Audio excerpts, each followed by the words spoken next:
চারু ভুলেই গিয়েছিল ধ্রুবর ওকে বন্দি করে রাখার কথাটা, এবং ওকে অচেতন অবস্থায় কুলে করে বেরিয়েছিল যখন এই বুড়ি চোখে পড়ে যায়। এদিকে রাশিদা বেগম ওদের মধ্যে কোনো সম্পর্ক আছে নাকি জিজ্ঞেস করছে, কিন্তু চারু কিছু বুঝতে পারছে না।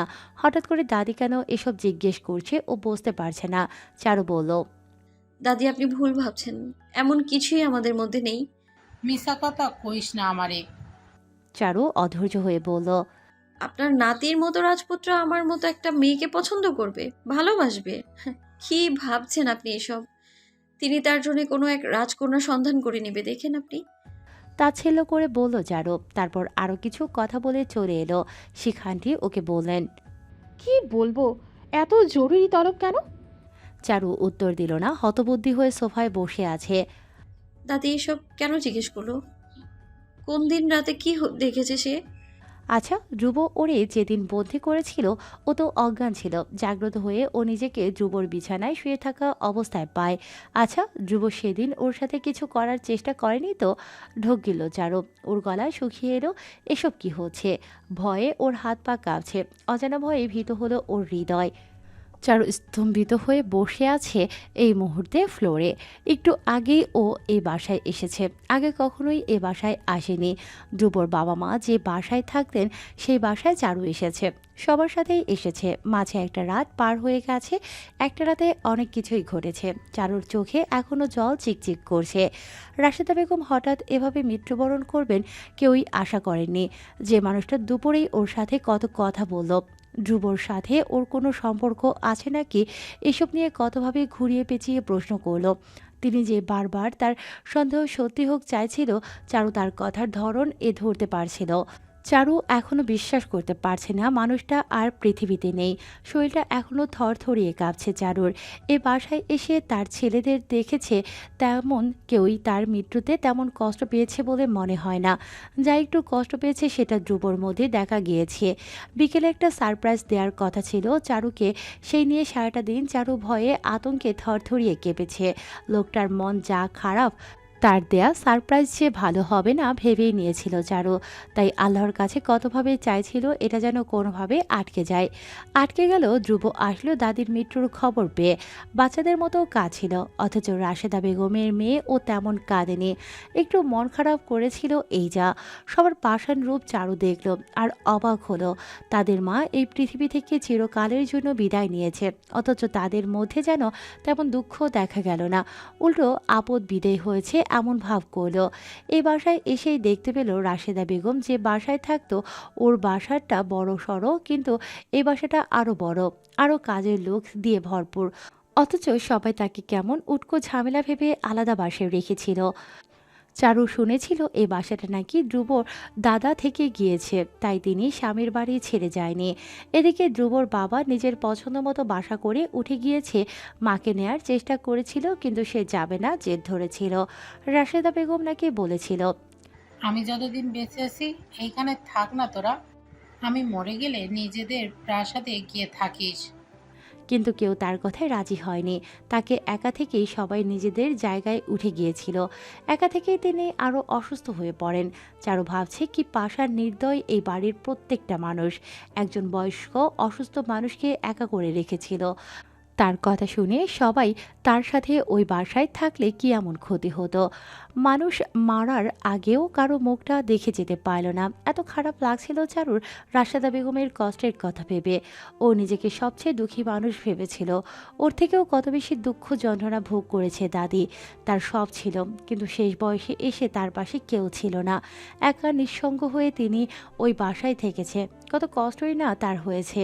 আহারে, এত কষ্ট করে ছেলে মেয়েদের বড় করেছে, তারাই শেষ বয়সে এসে বুড়ো মাকে ফেলে দিয়েছে। চারুর মনে মনে ভাবছে, চোখ বেয়ে টপ টপ করে পানির ধারা নামছে। চারু যদি জানতো মানুষটা আজকে শেষ হয়ে যাবে, হয়তো তার কাছে বসে থাকতো। ওইসব প্রশ্ন করায় চারু তার উপর বিরক্ত হয়ে উঠে চলে গিয়েছিল। তারপর আর যায়নি। দুপুরের খাবারের পর সে ঘুমায়। তাই ওই সময় আর শিখা আন্টিও তার কাছে যায়নি। দুজনেই নিচে বসেছিল। শিখা আন্টি গিয়ে পরে জানতে পারছেন তিনি মারা গিয়েছে। তারপর ওকে খবর দিয়ে সে ফোন নিয়ে জানিয়েছে ধ্রুবর বাবাকে। মানুষের জীবন কত অনিশ্চিত। আমার দুনিয়ার মায়ায় পড়ে ভুলেই যাই আমরা আমাদের মরতে হবে একদিন। চারু কাঁদছিল। হঠাৎ কারো আওয়াজে ওর কানে আসে। চারু মাথা তুলে চোখ ভর্তি অশ্রু নিয়ে সামনে তাকিয়ে দেখে ধ্রুব দাঁড়িয়ে আছে। ও তাকাতেই বলে, এক গ্লাস পানি দাও। চারু মুখটা গম্ভীর করে চোখ হাতের উল্টো পিঠ দিয়ে মুছে বলে। পারবো না। ধ্রুব কপাল কুঁচকে বলে। সমস্যা কি? চারু রাগী গলায় বলে, আমি আপনার চাকর না যে আপনি যা বলবেন তাই করব। আমি দাদির দেখাশোনা করতাম, তাই তার সব কথা শুনতাম। সে আর নেই, তাই নিজে আর কারো আদেশ শুনবো না। আপনিও আমাকে চাকরের মতো ট্রিট করবেন না। ধ্রুব বলল। এক গ্লাস পানি দিলে তুমি ছোট হয়ে যাবে? চারু ফ্লোর থেকে উঠে দাঁড়ালো, তারপর বলল। ছোট হব না, কিন্তু আপনি আমাকে ছোট ভেবেই এভাবে চাইলেন। ধ্রুব একটা দীর্ঘশ্বাস ফেলে উল্টো ঘুরে হাঁটা দিল। চারু নিজেকে শান্ত করে গ্লাসে পানি নিয়ে ধ্রুবকে ডেকে উঠল। দাঁড়ান। ধ্রুব দাঁড়ালো। চারু গ্লাস নিয়ে সামনে গিয়ে দাঁড়ালো, তারপর বলল। পানি না খেয়ে চলে যাচ্ছেন কেন? আমি পানি খেতে চাইলে তুমি ছোট হবে জানলে কখনোই চাইতাম না। চারু একটা নিঃশ্বাস দিয়ে বলল। সরি, এইভাবে বলা উচিত হয়নি। আমি আসলে আপনাদের বাসায় সবার বিহেভিয়ারে স্তব্ধ, মাথা গরম হয়ে আছে। সবাই এত পাষাণ কেন? ধ্রুব পানি খেয়ে বলল। Thank you. বলেই ধ্রুব চলে গেল। চারু ফাঁকা গ্লাস হাতিয়ে দাঁড়িয়ে আছে। হঠাৎ ওর সামনে এসে দাঁড়ালো ধ্রুবর চাচাতো বোন পিনাক। পিনাক কপাল কুঁচকে দাঁড়িয়ে আছে ওর সামনে। চারু তাকে দেখে মাথা নিচু করে ঘুরে কিচেনে চলে গেল গ্লাস রাখতে। পিনাক ওর পিছু পিছু এসে বলল। এই, তুই ধ্রুবর সাথে কি কথা বলছিলি? মেজাজ খারাপ হয় চারুর। এই বাসার ছেলেমেয়েগুলো এত বেয়াদব, গতকাল এই বাসায় না আসলে জানতেই পারতো না। চারু ধ্রুবকে সবচেয়ে বেশি বেয়াদব ভেবেছিল।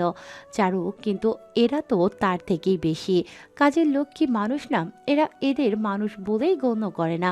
এই মেয়ে চারুর থেকেও বয়সে ছোট হবে, কিন্তু চারুকে তুই তোকারি করছে কাল থেকে। প্রথম দেখায় কেউ কাউকে এভাবে তুই তোকারি করতে পারে এই বাসায় না আসলে জানা হতো না। এই বাসায় কাজ করে একটা মহিলা, গতকাল তাকে দেখেছে বড় ছোট সবাই তার সাথে এত বাজে আচরণ করেছে। সকাল হতেই চলে এসেছে, এসেই ব্রেকফাস্ট তৈরি করছে। চারু দেখেছে সবাই তার সাথে একটু একটু ভুলচুক বলেই যা হয় তাই বলে গালিগালাজ করে।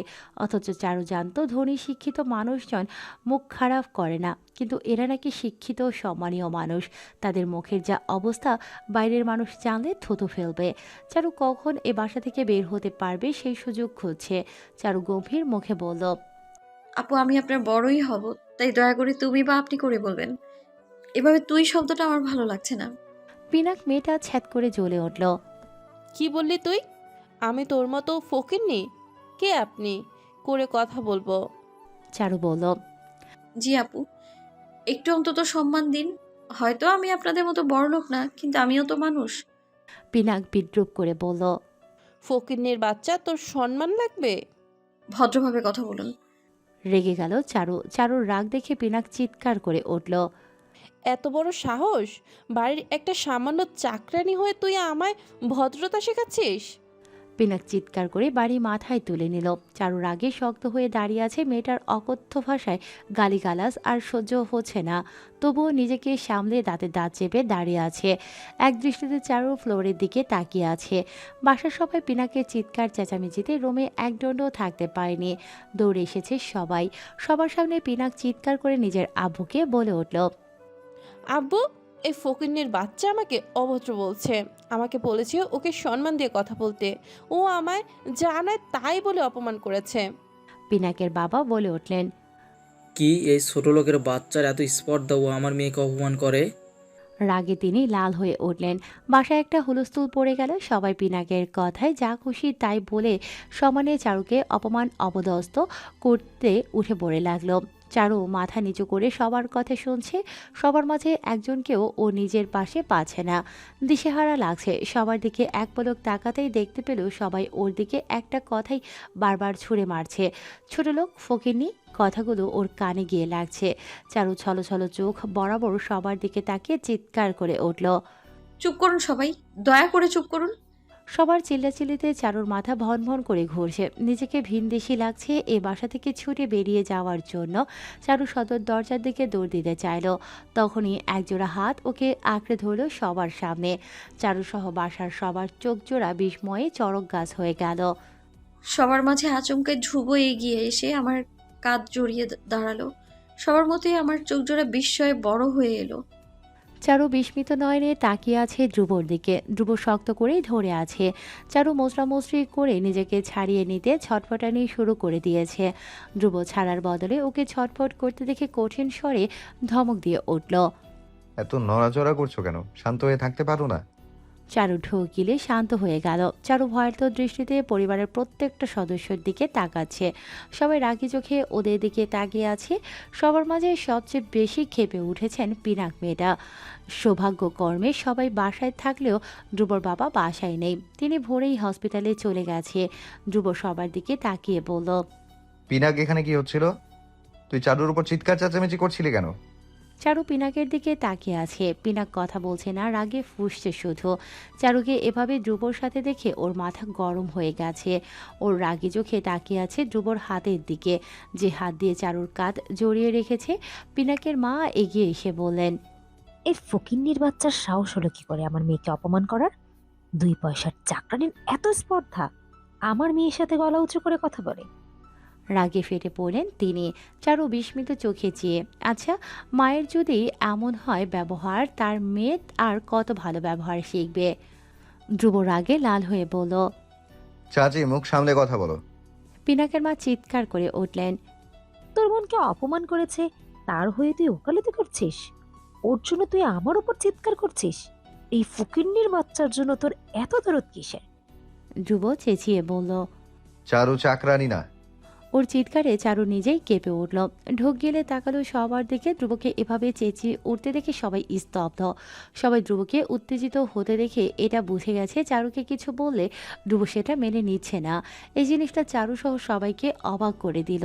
একটা চাকরানির জন্য ধ্রুবর মনে এত কিসের দরদ? চারু আবার মোচড়ামুচড়ি করে বলল। ছাড়ো না মায়। ধ্রুব বলল, দেখো, আমি এত ঘুরিয়ে পেঁচিয়ে কথা বলতে পারবো না। চারুকে আমি ভালোবাসি। যাকে আমি হৃদয়ে জায়গা দিয়েছি তাকে আমার পরিবারের লোক চাকরানি ফকিন্নি বলে অপমান করবে, এটা আমি ধ্রুব সহ্য করতে পারবো না। আমার যতটুকু সম্মান এই বাসায়, চারুরও ঠিক ততটুকুই থাকবে। তোমরা চারুর সাথে আর এভাবে আচরণ করবে না। ও আমার কি হয় আন্দাজ করতে পারছো। আর চাচি, পিনাককে সামলাও, ও যেন চারুর পিছনে না লাগে। চারু এতটাই শখ খেয়েছে যে ধ্রুবর উপর নিজের ভার ছেড়ে দিল। বিস্ময়ে ও নিজের শরীরের ভার সামলে রাখতে পারছে না। ধ্রুবকে দুহাতে ধরে সবার উদ্দেশ্যে বলল, নেক্সট টাইম কেউ চারুর পিছু লাগবে না, মাইন্ড ইট। আঙুল তুলে সবাইকে শাসিয়ে দিল ধ্রুব। চারুকে ধরে ধ্রুব উপরে নিয়ে গেল।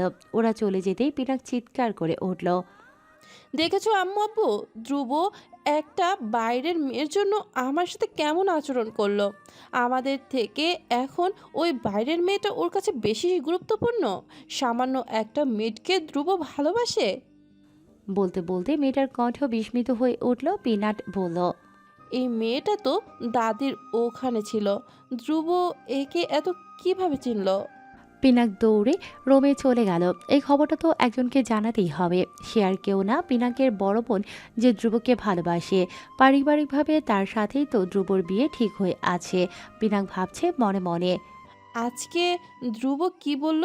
এই মেয়েকেও ভালোবাসে। তাহলে জুথি আপুর কি হবে? তার কথা কি ভুলে গেল? পিনাক হোস্টেলে থাকা জ্যোতিকে কল করলো। জ্যোতি কল রিসিভ করছে না। পিনাক টেক্সট করে রাখলো, আপু, তাড়াতাড়ি বাসায় আসো, তোমার ধ্রুবকে অন্য কেউ নেওয়ার জন্য চলে এসেছে। জ্যোতি এই মেসেজ দেখার পর কি অপেক্ষা করছে কে জানে। বাসায় আসলে কোন ঝড় উঠবে কে জানে। পিনাক জ্যোতিকে টেক্সট করে শয়তানি হাসি দিতে লাগলো। এই চারুকে তো জ্যোতি আপু এসেই যা করার করবে। পিনাক হাসে। ওই মেয়ের কি অবস্থা হবে সেই সব নিয়ে। পিনাকের মা নিজের স্বামীর দিকে তাকিয়ে বললেন, দেখেছো ধ্রুব কি বলল? ও কি জ্যোতির কথা ভুলে গেল? আমার মেয়ের সাথে বিয়ে ঠিক থাকা অবস্থায়ও আরেক মেয়েকে বাসায় এনে তুলেছে। এমন ভাইস্তা তোমার, এজন্যই তখন আমি রাজি হতে চাইনি, কিন্তু তোমাদের জন্য আমাকে রাজি হতে হয়েছে। এখন কি হলো? পিনাকের বাবা রাগী গলায় বললেন, ভাইজান বাসায় আসুক, দেখতেছে আমি, তুমি চুপ থাকো এখন।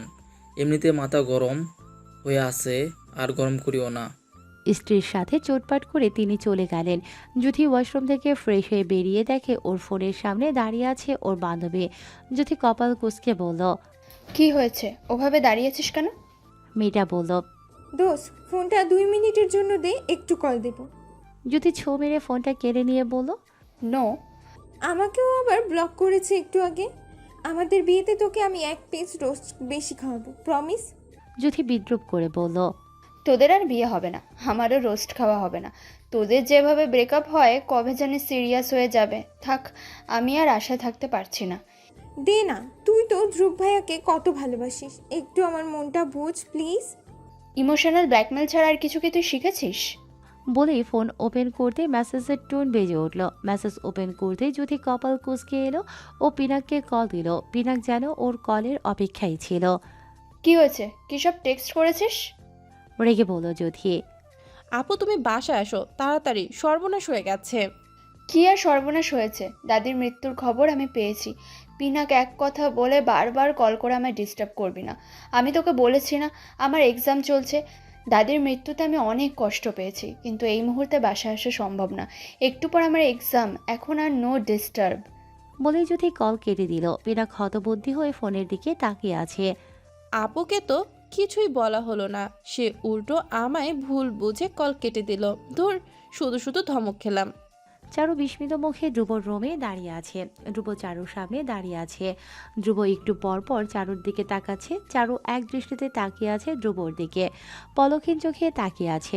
ধ্রুব থতমত খেয়ে যাচ্ছে। এমন করে তাকানোর কারণ বুঝতে চাইছে। ধ্রুব নিজের দাড়ি চুলকে নিচ্ছে একটু পর পর, একবার নিচের দিকে তাকাচ্ছে তো একবার চারুর চোখের দিকে তাকাচ্ছে। চারুর চোখ মুখ আস্তে আস্তে শক্ত হয়ে উঠল। ধ্রুব বলল, কি হলো, পাথর হয়ে গেলে নাকি? কিছু বলো। চারু তবুও কথা বলছে না, চুপ করে দাঁড়িয়ে আছে। ধ্রুব কি বলবে ভাবছে। চারুকে এমন শান্ত অবস্থায় দেখে কি বলবে কথা গলায় আটকে গেছে। চারু ধ্রুবকে আচমকা ঠাস করে থাপ্পড় দিয়ে উঠল। চারু থাপ্পড় দিয়েই চিৎকার করে উঠল। আপনার লজ্জা করলো না ওসব বলতে? চারুর কণ্ঠ কাঁপছে রাগে। রাগে নাক লাল করে প্রশ্ন ছুড়ে মারল ধ্রুবকে। ধ্রুব থাপ্পড় খাওয়া গালে হাত বুলিয়ে বলল, এখানে লজ্জার কি আছে বলো তো? আমি ধ্রুব একটা মেয়ের প্রেমে পড়ে গেলাম, তার হাতের থাপ্পড় খেয়ে। ঘটনাটা অবশ্য আজীব, কিন্তু এটাই তো ঘটলো। চারুর আগে গজগজ করছে আর ধ্রুব ওর দিকে তাকিয়ে হাসছে। ওর হাসি দেখে চারুর গা পিত্তি জ্বলে উঠছে। চারু বলল, আপনার মতো নির্লজ্জ আমি আর দুটো দেখিনি। আমি এই মুহূর্তে বাসা ছেড়ে চলে যাব, আর আপনি একদম আমার পেছনে আসার চেষ্টা করবেন না। আঙুল তুলে শাসিয়ে বলল চারু। ধ্রুব বলল, দেখো, তুমি আমার দিক থেকে যা বলার করার করো, আমিও আমার মন মর্জি যা বলে করব। তুমি বললেই আমি কেন শুনবো বলো তো? আমি বললেই কি এখন তুমি আমার কথা শুনবে? শুনবে না তো, আমিও তোমার কথা কেন শুনতে যাব? চারু হাত জোর করে বলল। যা খুশি করেন, শুধু আমার পিছু নিয়ে বাদ দিন। ধ্রুব বলল, আমি তোমার পিছু নেওয়া ছাড়া আপাতত কিছুই করার পাচ্ছি না গো। রাগে কটমট করতে লাগলো চারু। চারুর মা আর সিথি এই বাসা অবধি এসে উঠবে কখনোই কল্পনা করতে পারেনি চারু। হতবুদ্ধি হয়ে ও দাঁড়িয়ে আছে। এদিকে সিথি এতদিন পর ধ্রুবকে পেয়ে তো সেই খুশি। সিথি হা করে ধ্রুবর দিকে তাকিয়ে আছে। মায়ের ধাক্কা খেয়ে সিথি বিরক্তকর কণ্ঠে বলে উঠল, কি হয়েছে? ধাক্কা দিচ্ছ কেন? ময়না বেগম রেগে দাঁতে দাঁত চেপে বললেন। এই পোলার বাসায় চারু কি করছে? এতক্ষণে সিথির টনক নড়ল। ও দৌড়ে গেল চারুর কাছে। তারপর ওর হাত খামছে ধরল ভয়ঙ্কর রাগে। তারপর রেগে গিয়ে বলল, তুই এখানে কি করছিস? ধ্রুবর বাসায় কি করছিস? পালিয়ে তুই এখানে উঠেছিস কেন? রাগে কাঁপতে লাগলো সিথি। দাঁতে দাঁত চেপে হিসিয়ে বলছে সিথি। ধ্রুব যাতে ওর কথাবার্তা না শুনতে পারে সেজন্য বলছে এভাবে। চারু বলল, কি হয়েছে? হাত ছাড় আমার। তোর জন্য আমাদের কত অপমান সহ্য করতে হতে জানিস? শুধুমাত্র তোর জন্য আমরা ঘর ছাড়া হয়েছি। বলতে বলতে সিথি কান্না করে দিল। তারপর ময়না বেগমের দিকে তাকিয়ে বলল, কি হলো আম্মু, চুপ করে আছো কেন? বলো সব। ময়না বেগম মেয়ের কথার টোন বুঝতে পেরে বললেন, তুই পালিয়ে আসায় আমাদের উপর চওড়া হয়ে আমাদের বাসা থেকে বের করে ছেড়েছে। অনেক হাতে পায়ে ধরে সামাল দিয়েছে। নিজের পেটের মেয়ে হলে কি তুই এসব করতে পারতি আমার সাথে? কিভাবে আমাদের ওই অবস্থায় ফেলে আসতে পারলি তুই? হ্যাঁ, দুই মা মেয়ে ন্যাকা কান্না জুড়ে দিল। চারু দুজনকে এভাবে চোখের জল নাকের জল এক করে কাঁদতে দেখে ইমোশনাল হয়ে উঠল। চারু মায়ের হাত ধরে বলল, আমাকে ক্ষমা করে দাও মা। আমি ওই লোকটাকে বিয়ে করতে পারবো না। তুমি আমার কোনো কথাই শুনতে রাজি হচ্ছিলে না, তাই এক প্রকার জোর করেই আমার বাসা থেকে বেরিয়ে আসার সিদ্ধান্ত নিতে হয়েছে। তোমাকে আমি নিজের আপন মা ভেবেছি সব সময়। আমার পালিয়ে আসায় তোমাদের এত কষ্ট সহ্য করতে হবে, বাড়ি থেকে বেরিয়ে আসতে হবে জানলে আমি এই সিদ্ধান্তটা নিতাম না। আমায় ক্ষমা করে দাও মা। ময়না বেগম চোখের পানি মুছে বললেন, তা তুই এই বাড়িতে কি করছিস? ধ্রুবর বাসা আসলি কিভাবে? চারুর গলা শুকিয়ে এলো। কি বলবে ভাবছে, তখনই ধ্রুব বলে উঠল এগিয়ে এসে। আরে আন্টি, সিথি, তোমরা আমার বাসার ঠিকানা কোথায় পেলে বলো তো? ময়না বেগম হালকা হাসি মুখে এনে বললেন। আসলে বাবা, একজন বললো চারু এই গলিতে দেখেছে, সেইভাবেই ওকে খুঁজতে এসেছি। এই বাসাটা যে তোমার জানলে আরেকটু পরিপাটি হয়ে আসতাম।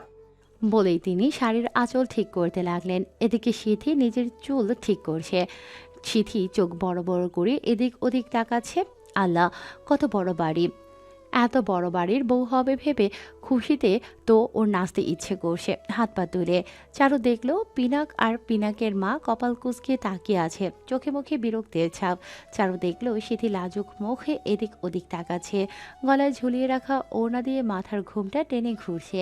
সিথির হাবভাব দেখে মুখটা গম্ভীর করে ফেললো চারু। এই শয়তানটার মাঝেই সিথি কি এমন পেয়েছে যে তাকে দেখে ক্ষণে ক্ষণে লজ্জায় লাল নীল হচ্ছে অসহ্য। ময়না বেগম আমতা আমতা করে জিজ্ঞেস করলেন। তা বাবা, তুমি চারু মাকে কোথায় পেলে? যেদিনও পালিয়ে গেল তুমি তো দেখছি, তুমি তো দেখেছো কি অবস্থা হয়েছিল আমার।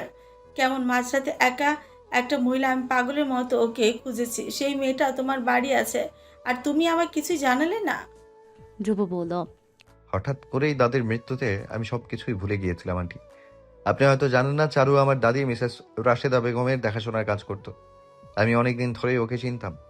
দাদিমা মারা যাওয়ার দিন ওকে আমি পেয়েছি আর ওকে দাদিমার কাছে রেখে গিয়েছিলাম। ওকে আমি কেন রেখেছিলাম নিজের কাছে জানেন? শুধুমাত্র আপনার কাছে ফিরিয়ে দেবার জন্য। কিন্তু সেদিন দাদিমা মারা যায়, এদিকে আমার আম্মু অসুস্থ, সব মিলিয়ে আমি বিধ্বস্ত হয়ে পড়েছিলাম। আপনার কাছে ওকে পৌঁছে দেওয়ার সুযোগও পাইনি। আর ওকে আমি একাও ছাড়তে পারিনি, কারণ ও আবার যদি পালিয়ে যায় সেই ভয়ে আমি ওকে নিজের কাছে বন্দি করে রেখেছিলাম। সব শুনে ময়না বেগম সন্তুষ্ট হলেও তিনি ধ্রুবর দিকে কৃতজ্ঞতা জানিয়ে বলেন। খুব ভালো করেছো বাবা, তোমার জন্য আমার কত কষ্ট দূর হলো। তুমি ওকে না ধরলে আমি তো ওর মতো শেয়ানা মেয়েকে পেতামই না। কত হয়রানি করলো আমায়। আপনি চিন্তা করবেন না আন্টি, আমি আছি তো আপনার সব রকম টেনশন দূর করার জন্য। আপনি চারুকে বাসায় নিয়ে যান নিশ্চিন্তে। এবার একটু চোখে চোখে রাখবেন। একবার পালিয়েছে, আবার পালাবে না সেই নিশ্চয়তা নেই তো? চারু রাগে কটমট করছে দাঁড়িয়ে। চারুদিকে মাথা উঁচু করে এক পলক তাকাতেই ধ্রুব থতমত খেয়ে গেল, কারণ চারু অগ্নি দৃষ্টিতে ওর দিকে তাকিয়ে আছে। ধ্রুব বলল। আচ্ছা, আপনার মেয়েকে তাহলে নিয়ে যান। দেখুন কিভাবে তাকিয়ে আছে। ওকে আপনার হাতে তুলে দিয়েছি তো, তাই খুব রেগে আছে আমার ওপর। না জানি কি করে বসে। ওকে তাড়াতাড়ি নিয়ে চলে যান। ময়না বেগম বললেন। তুমি একদম ভয় পেও না বাবা, ও তোমার কিছুই করতে পারবে না। আমি ওকে পালানোর শখ মেটাবো বাসায় গিয়ে। ধ্রুব উত্তেজিত হয়ে বলল। একদম না আন্টি, বকাঝকা মারামারি এসব কিন্তু একদমই করবেন না। বিষ খেয়ে মরে গেলে কি হবে? রাগ কিন্তু অনেক খারাপ। ও নিজের কোনো ক্ষতি করলে কিন্তু আপনি দায়ী হবেন। তাই কিছুই বলার দরকার নেই। ওকে শুধু চোখে চোখে রাখবেন, যেন আর পালাতে না পারে। এবার পালালে কিন্তু আমিও খুঁজে পাবো না। কেন, তুমিও পাবে না? অবাক কণ্ঠে বললেন ময়না বেগম। ধ্রুব বলল। আমি কিভাবে পাবো বলেন আন্টি? ও তো সচেতন হয়ে গেছে, নেক্সট টাইম আমার থেকেও লুকিয়ে থাকবে। হ্যাঁ, একদম ঠিক কথা বলেছ। আচ্ছা বাবা, আমি আসি। তুমি কিন্তু ক্ষণ ক্ষণ বাসায় যাতায়াত করবে। সেটা আপনার বলতে হবে না। আমার যাওয়ার জিনিস আপনাকে দিয়ে দিলাম, তার জন্য তো আমাকে যেতেই হবে। ধ্রুব চারুর চোখের দিকে চেয়ে কথাটা বলল। চারুর আগে গজগজ করছে, মন যাচ্ছে ওকে ঘুষি মেরে ওর নাক লাল করে দিতে। ময়না বেগম ভাবলেন সিথির জন্য কথাটা বলেছে। সিথি তো একটু কথাটা শুনে দৌড়ে এসে দাঁড়িয়ে বলল। ধ্রুব, তুমি আমায় কিস করেছো? ধ্রুব বিনা বাক্যে বলল। অবশ্যই। সিথিকে আর পাইকে, ও তো খুশিতে বাকবাকুম। চারু রাগি চোখে তাকিয়েছিল ধ্রুবর দিকে। এত শয়তান লোকটা কিভাবে মাকে বানিয়ে বানিয়ে মিথ্যে কথা বলছে। চারুকে নিয়ে সিথি আর ময়না বেগম বাসা থেকে বেরিয়ে যেতেই পিনাকের মা ধ্রুবর সামনে এসে দাঁড়ালো কপাল কুঁচকে। এসব কি সার্কাস চলছে? ধ্রুব বলল। তুমি বুঝবে না চাচি। তুমি জ্যোতিকে ভালোবাসো না? ওকে বিয়ে করবে না? চাচি, তুমি কি মেয়েকে সতীনের ঘর করাতে পাঠাবে? মানে? রেগে উঠলেন তিনি। আমি তো চারুকে ভালোবাসি, বিয়েও ওকেই করব। এখন তুমি যদি জ্যোতির সাথে বিয়েটা করতে বলো, আমি তোমার মন রক্ষায় করতেই পারি, কিন্তু চারুকে ছাড়তে পারবো না। রাগে চিৎকার করে উঠলেন পিনাকের মা। কি বলছো? ভেবে বলছো তো? ধ্রুব হেসে উঠল, চাচির কাঁধ ধরে বলল। উফ চাচি, এত টেনশন করছো কেন? জ্যোতি দেখতে শুনতে ভালোই, ওকে তুমি ভালো জায়গায় বিয়ে দিতে পারবে। আমাকে নিয়ে অযথা টেনশন করো না। পারলে একটু দোয়া করো যাতে চারুকে আমি খুব শীঘ্রই এই বাসায় পার্মানেন্ট ভাবে নিয়ে আসতে পারি। বলেই ধ্রুব চলে গেল। ওর যাওয়ার দিকে রাগে চোখে চেয়ে রইল পিনাকের মা। কত বড় ফাসিল, আমার কাছে ওই ফকিন্নির বাচ্চাকে বিয়ে করার আশীর্বাদ আশা করে। পিনাকের মা দাঁড়িয়ে রাগে ফুসফুস করছে। চারুকে নিয়ে বাসায় আসলেই ওর সামনে দাঁড়িয়ে যায়, চোখ মুখ শক্ত করে সিধি এবং বলে ওঠে, তুই যে বাসায় কাজ করতি ওই বাসাটা ধ্রুব আগে বলিস নাই কেন? চারু কপাল কুঁচকে বলল, তোরা কি আমার কাছে কখনো জানতে চেয়েছিস? নাকা সাজবি না, ধ্রুবর প্রতি আমি দুর্বল, তুই কি বুঝিস নাই?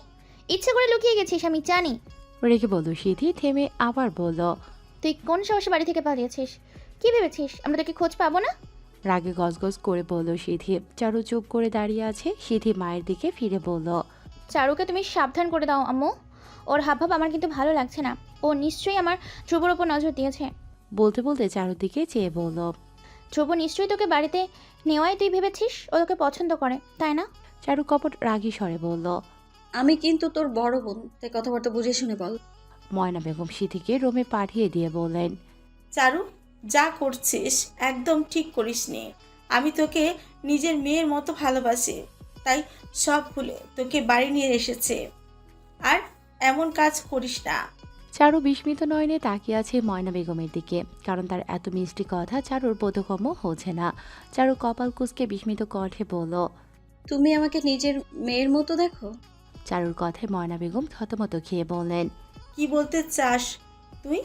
আমি তোকে ভালোবাসি না? চারুর মুখ দিয়ে তাচ্ছিল্য হাসি বেরিয়ে এলো। ময়না বেগম তার উপর কেমন অত্যাচার নির্যাতন করেছেন সব সময়, সে আজ হঠাৎ এমন ভালোবাসার কথা বলায় চারুর মুখে হাসি ছাড়া আর কিছুই এলো না। তুমি কি ভেবে এসব বলছো আমি জানি না মা, কিন্তু তুমি আমার মেয়ে না ভাবলেও আমি তোমার সবসময় মায়ের মতোই ভালোবেসেছি, সম্মান করেছি। ময়না বেগমের দিকে চেয়ে চারু বলল, তোমার মনে কি চলছে আমি বুঝতে পারছি না, কিন্তু তুমি আমাকে মতলব ছাড়া বাড়ি আনোনি আমি জানি। ময়না বেগম ঘামতে লাগলেন চারুর কথায়।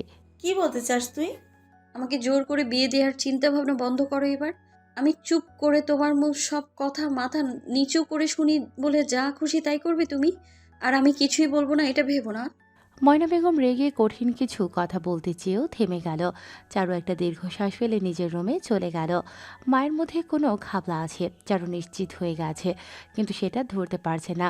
কি ছক কষে আবার মনে মনে আল্লাহ পাক জানেন। বিয়ের ভূত মাথা থেকে গেলেই হলো। চারু দুরু দুরু বুকে রুমে এসে বসলো। ধ্রুব এভাবে ওকে আবার ময়না বেগমের হাতে তুলে দিতে ওর পিছু নিয়েছিল। বিশ্বাস করতে পারছে না। রাগে কাঁপতে লাগলো চারু। লোকটা বারবার ওর বিশ্বাস নড়বড়ে করে দিয়েছে। চারু দু চোখের পাতা এক করতে পারছে না ভয়ে। ওর হাত পা কাঁপছে। সকাল হতেই ওর জন্য কি অপেক্ষা করছে সেই ভয়ে ওর হৃৎপিণ্ড লাফাচ্ছে। চারু ঘুমের মধ্যেও উঠে বসে আছে। কি করবে সেই চিন্তায় অস্থির হয়ে উঠছে। দুশ্চিন্তা করতে করতে চারু ঘুমিয়ে পড়ল। সকালে দরজার খটখটের শব্দে লাফিয়ে উঠল চারু। মাথা সোজা করতে গিয়ে খেয়াল করলো ও মাথা সোজা করতে পারছে না, কাঁধে ব্যথা জমে আছে। কাঁধ ধরে চারু মালিশ করতে লাগলো। দুশ্চিন্তায় চারু ঠিকভাবে বিছানায় না শুয়েই ঘুমিয়ে পড়েছিল। শোয়া গন্ডগোল হয়ে কাঁধে চাপ ধরে ব্যথা হয়ে আছে। ব্যথায় চোখ মুখ নীল হয়ে উঠল চারুর। দরজা খোলার বদলে নিজের কাঁধে অনবরত মালিশ করতে লাগলো। ঘাড় সোজা করতেই পারছে না কোনোভাবেই। চোখের কোণে পানি জমে উঠল। চারু দেখল দরজার বাইরে থেকে ময়না বেগম হুঙ্কার দিয়ে উঠছেন। বাইরে চিৎকার চেঁচামেচিতে চারু উঠে দাঁড়ালো ঘাড় বাঁকা করেই। তারপর দরজার ছিটকিনি খুলে দিতেই দেখতে পেল ময়না বেগমের সাথে ধ্রুব দাঁড়িয়ে আছে। ধ্রুবর চোখে মুখে চিন্তার আভাস ফুটে উঠেছে। ওকে দরজা খুলতে দেখেই স্বস্তি পেল যেন। চারু কপাল কুঁচকে দুজনের দিকে তাকিয়ে বলল, কি হয়েছে? ময়না বেগম রেগে বললেন, বেলা 12টা বেজে গেল, নবাবজাতির এখনো ঘুম হলো না? কখন থেকে দরজা ধাক্কাধাক্কি করছি, দরজা খুলছিস না কেন? রেগে চিৎকার করে উঠলেন তিনি। চারুর মাঝে চিৎকার শুনেও হেলদোল নেই। ও দরজা খুলে আবার রুমের ভেতর চলে গেল। কাঁধ ব্যথায় ও দাঁড়িয়ে থাকতে পারছে না। ময়না বেগম চারুর নিস্তব্ধতা দেখে বললেন, কেমন খাড়তারামো করে চলে গেল। ধ্রুব ময়না বেগমের দিকে রাগী দৃষ্টি নিক্ষেপ করল। ধ্রুবর রাগ দেখে ময়না বেগম কপাল কুঁচকে নিল। ধ্রুব রুমে প্রবেশ করে বলল, তোমার কাঁধে কি হয়েছে? কাঁধ বাঁকা করে রেখেছো কেন? চিন্তিত মুখে প্রশ্ন করল ধ্রুব। ধ্রুবর কথায় বিরক্তিকর চোখে তাকালো চারু, তারপর বলল, শখ করে বাঁকা করে রেখেছি। ধ্রুব কপাল কুঁচকে বিস্মিত কণ্ঠে বলল, শখ করে? চারু বলল। হ্যাঁ। ধ্রুব বলল। মিথ্যা কথা বলবে না, সত্যি কথা বলো। তোমার মুখ দেখেই বোঝা যাচ্ছে তুমি ব্যথায় কোকিয়ে যাচ্ছ। কি হয়েছে কাঁধে? আপনাকে বলতে চাই না, আমার সামনে থেকে যান। রাগী গলায় বলল চারু। ধ্রুব বলল। চারু, অযথা জেদ করো না, বলো আমায়, আমি তোমায় হেল্প করতে পারবো। আপনার হেল্প আমার লাগবে না, আপনি আমার সামনে থেকে যান। আপনার মুখ আমার দেখতে ইচ্ছে করছে না, বাইরে যান আপনি। এ বাসার অনেকেই আপনাকে দেখার জন্য নাচছে। আমি বললেই তো আর এ বাসায় আসা আপনার বন্ধ করতে পারবো না, কারণ এই অধিকার আমার নিজেরই নেই। কিন্তু এই রুমটা আমার, তাই এই রুম থেকে বিদায় হন।